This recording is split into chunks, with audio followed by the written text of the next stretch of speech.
നിഷാൻ 1780 ജനുവരി 29 ഇന്ത്യയിൽ ആദ്യമായിട്ടൊരു പത്രം കൊൽക്കത്തയിലെ സറാംപൂരിൽ നിന്നും പ്രസിദ്ധീകരണം ആരംഭിച്ചത്. ഏതാണ് പത്രം? ബംഗാൾ ഗസറ്റ്. തുടങ്ങിയത് ജെയിംസ് അഗസ്റ്റസ് ഹിക്കിയുടെ ബംഗാൾ ഗസറ്റ് ശരിയാണ്. എങ്കിൽ 1939 ജനുവരി 29 സുഭാഷ് ചന്ദ്രബോസ് ആദ്യമായി ഇന്ത്യൻ നാഷണൽ കോൺഗ്രസിന്റെ തിരഞ്ഞെടുക്കപ്പെട്ട പ്രസിഡന്റ് ആയത്. അതായത് ഇലക്ഷനിലൂടെ പ്രസിഡന്റായി. ആരെയാണ് സുഭാഷ് ചന്ദ്രബോസ് ഇലക്ഷനിൽ തോൽപ്പിച്ചത്?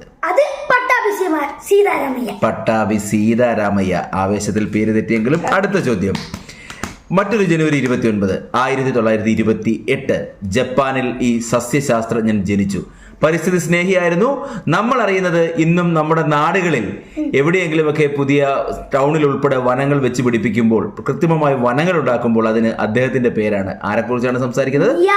മിയാവാക്കി. അക്കിര മിയാവാക്കി എന്ന ജപ്പാൻകാരനാണ്. ശരിയായ ഉത്തരം. വീണ്ടും ചോദിക്കട്ടെ. 1890 ജനുവരി 29 ജനിച്ച റഷ്യൻകാരനായ പ്രശസ്തനായ സാഹിത്യകാരനാണ് ബോറിസ് പാസ്റ്റർനാക്. അദ്ദേഹത്തിന്റെ വളരെ പ്രശസ്തമായ നോവലിന്റെ പേരാണ് ഡോക്ടർ ഷിവാഗോ. അവസാനമായ ഒരു ചോദ്യം കൂടി. 2008 ജനുവരി 29 മരണപ്പെട്ട വി ഗോപിനാഥൻ നായർ.